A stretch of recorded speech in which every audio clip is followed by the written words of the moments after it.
First reading. A reading from the prophet Isaiah, chapter 52, verses 13, 53, verses 12. Look, my servant will prosper, will grow great, will rise to great heights. As many people were aghast at him, he was so inhumanly disfigured that he no longer looked like a man.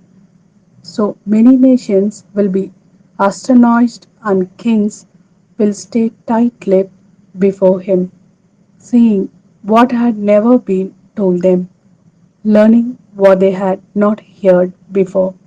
Hence, I shall give him a portion with the many, and he will share the body with the mighty, for having exposed himself to death, and for being counted as one of the rebellious, whereas he was bearing the sin of many and interceding for the rebellious. This is the word of Lord. Thanks be to God. Second reading.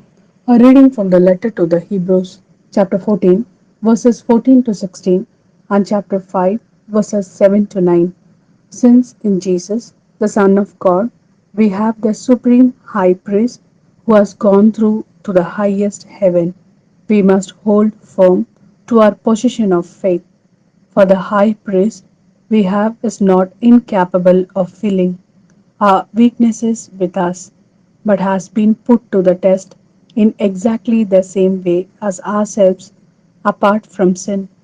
Let us then have no fear in approaching the throne of grace to receive mercy and to find grace when we were in need of help. During his life on earth, he offered up prayer and entreaty with loud cries and with tears to the one who had the power to save him from death and winning a hearing by his reverence. He learnt obedience, son though he was, through his sufferings. When he had been perfected, he became for all who obey him the source of eternal salvation. This is the word of Lord. Thanks be to God. A reading from the Gospel according to John, chapter 18, verses 1 to 19, 44. After he had said all this, Jesus left with his disciples and crossed the Kidron Valley, where there was a garden into which he went with his disciples. Judas, the traitor, knew the place also, since Jesus had often met his disciples there. So Judas brought the cohort to this place, together with guards sent by the chief priests and the Pharisees, all with lanterns and torches and weapons. Knowing everything that was to happen to him, Jesus came forward and said, "Who are you looking for?" They answered, "Jesus the Nazarene." He said, "I am he." Now Judas the traitor was standing among them. When Jesus said to them, "I am he," they moved back and fell on the ground. He asked them a second time, "Who are you looking for?" They said, "Jesus the Nazarene." Jesus replied, "I have told you that I am he. If I am the one you are looking for, let these others go." This was to fulfill the words he had spoken. "Not one of those you gave me have I lost." Simon Peter, who had a sword, drew it and struck the high priest's servant, cutting off his right ear. The servant's name was Malchus. Jesus said to Peter, "Put your sword back in its scabbard. Am I not to drink the cup that the Father has given me?" The cohort and its tribune and the Jewish, because Annas was the father-in-law of Caiaphas, who was high priest that year. It was Caiaphas who had counseled the Jews, "It is better for one man to die for the people." Simon Peter, with another disciple, followed Jesus. This disciple, who was known to the high priest, went with Jesus into the high priest's palace, but Peter stayed outside the door. So the other disciple, the one known to the high priest, went out, spoke to the doorkeeper, and brought Peter in. The girl on duty at the door said to Peter, Aren't you another of that man's disciples? He answered, I am not. Now it was cold, and the servants and guards had lit a charcoal fire and were standing there warming themselves. So Peter stood there too, warming himself with the others. The high priest questioned Jesus about his disciples and his teaching. Jesus answered, I have spoken openly for all the world to hear. I have always taught in the synagogues and in the temple where all the Jews met together. I have said nothing in secret. Why ask me? Ask my hearers what I taught. They know what I said. At these words, one of the guards standing by gave Jesus a slap in the face, saying, Is that the way you answer the high priest? Jesus replied, If there is some offense in what I said, point it out. But if not, why do you strike me? Then Annas said, Him bound to Caiaphas the high priest.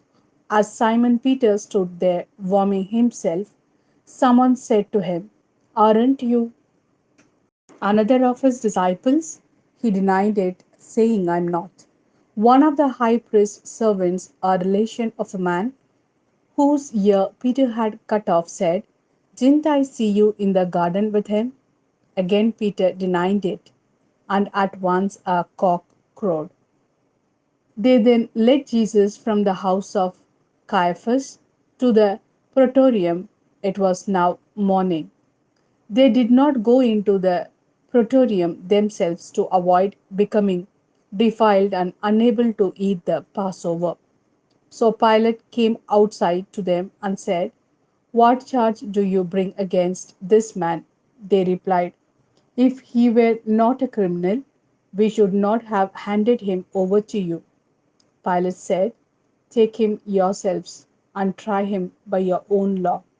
The Jews answered, We are not allowed to put anyone to death. This was to fulfill the words Jesus had spoken, indicating the way he was going to die. So Pilate went back into the praetorium and called Jesus to him and asked him, Are you the king of the Jews? Jesus replied, Do you ask this of your own accord, or have others said it to you about me? Pilate answered, Am I a Jew? It is your own people and the chief priest who have handed you over to me. What have you done? Jesus replied, Mine is not a kingdom of this world. If my kingdom were of this world, my men would have fought to prevent my being surrendered to the Jews. As it is, my kingdom does not belong here. Pilate said, So then you are a king. Jesus answered, It is you who say that I am a king. I was born for this. I came into the world for this, to bear witness to the truth. And all who are on the side of truth listen to my voice. Truth, said Pilate, what is that? And so, saying, he went out again to the Jews and said, I find no case against him, but according to a custom of yours, I should release one prisoner at the Passover.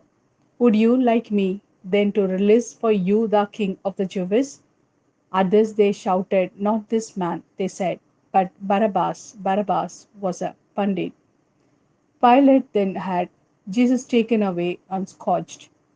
And after this, the soldiers twisted some thorns into a crown and put it on his head and dressed him in a purple robe. They kept coming up to him and saying, Hail, King of the Jews, and slapping him in the face. Pilate came outside again and said to them, Look, I am going to bring him out to you to let you see that I find no case against him. Jesus then came out wearing the crown of thorns and the purple robe. Pilate said, Here is the man. When they saw him, the chief priests and the guards shouted, Crucify him, crucify him. Pilate said, Take him yourselves and crucify him. I find no case against him. The Jews replied, "We have a law, and according to that law, he ought to be put to death, because he has claimed to be Son of God." When Pilate heard them say this, his fears increased. Re entering the praetorium, he said to Jesus, "Where do you come from?" But Jesus made no answer. Pilate then said to him, "Are you refusing to speak to me? Surely you know I have power to release you, and I have power to crucify you." Jesus replied, "You would have no power over me at all if it had not been given you from above. That is why the man who handed me over to you has the greater guilt."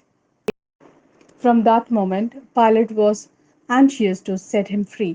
But the Jews shouted, "If you set him free, you are no friend of Caesar's.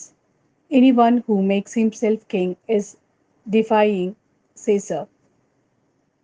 Hearing these words, Pilate had Jesus brought out and seated him on the chair of judgment at the place called the Pavement, in Hebrew Gabbatha.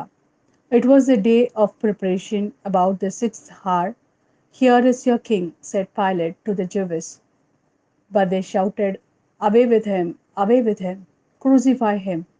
Pilate said, "Shall I crucify your king?" The chief priest answered, "We have no king except Caesar." So at that Pilate handed him over to them to be crucified.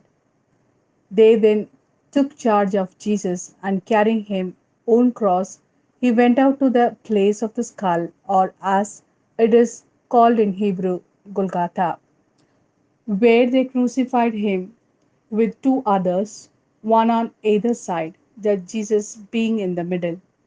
Pilate wrote out a notice and had it fixed to the cross.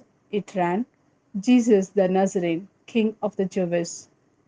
This notice was read by many of the Jews because the place where Jesus was crucified was near the city, and the writing was in Hebrew, Latin, and Greek. So the Jewish chief priest said to Pilate, "You should not write King of the Jews, but that the man said, 'I am King of the Jews.'" Pilate answered, "What I have written, I have written." When the soldiers had finished crucifying Jesus, they took his clothing and divided it into four shares, one for each soldier. His undergarments was seamless, woven in one piece from neck to hem. So they said to one another, "Instead of tearing it, let's throw dice to decide who is to have it." In this way, the words of Scripture were fulfilled. "They divided my garments among them and cast lots for my cloak." That is what the soldiers did. Near the cross of Jesus stood his mother and his mother's sister, Mary, the wife of Clopas, and Mary of Magdala. Seeing his mother and the disciple whom he loved standing near her, Jesus said to his mother, "Woman, this is your son." Then to the disciple he said, "This is your mother." And from that hour, the disciple took her into his home.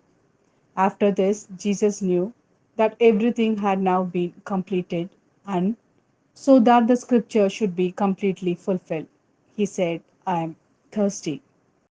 A jar full of soap wine stood there, so putting a sponge soaked in the wine on a hyssop stick, they held it up to his mouth. After Jesus had taken the wine, he said, "It is fulfilled." And bowing his head, he gave up his spirit. It was the day of preparation, and to avoid the bodies remaining on the cross during the Sabbath. Since that Sabbath was a day of special solemnity, and the Jews asked Pilate to have the legs broken and the bodies taken away. Consequently, the soldiers came and broke the legs of the first man who had been crucified with him, and then of the other. When they came to Jesus, they saw he was already dead. And so, instead of breaking his legs, one of the soldiers pierced his side with a lance, and immediately there came out blood and water. This is the evidence of one who saw it. true evidence, and he knows that what he says is true, and he gives it so that you may believe as well. Because all this happened to fulfill the words of Scripture. Not one bone of his will be broken. And again, in another place, Scripture says, this will look to the one whom they have perished. After this, Joseph of Arimathea, who was a disciple of Jesus, though a secret one, because he was afraid of the Jews, asked Pilate to let him remove the body of Jesus. Pilate gave permission. So they came and took it away. Nicodemus came as well, the same one who had first come to Jesus at night time, and he brought a mixture of myrrh and aloes weighing about 100 pounds. They took the body of Jesus and bound it in linen clothes with the spices, following the Jewish burial custom. At the place where he had been crucified, there was a garden. And in this garden, a new tomb in which no one had yet been buried, since it was the Jewish day of preparation, and the tomb was nearby. They laid Jesus there.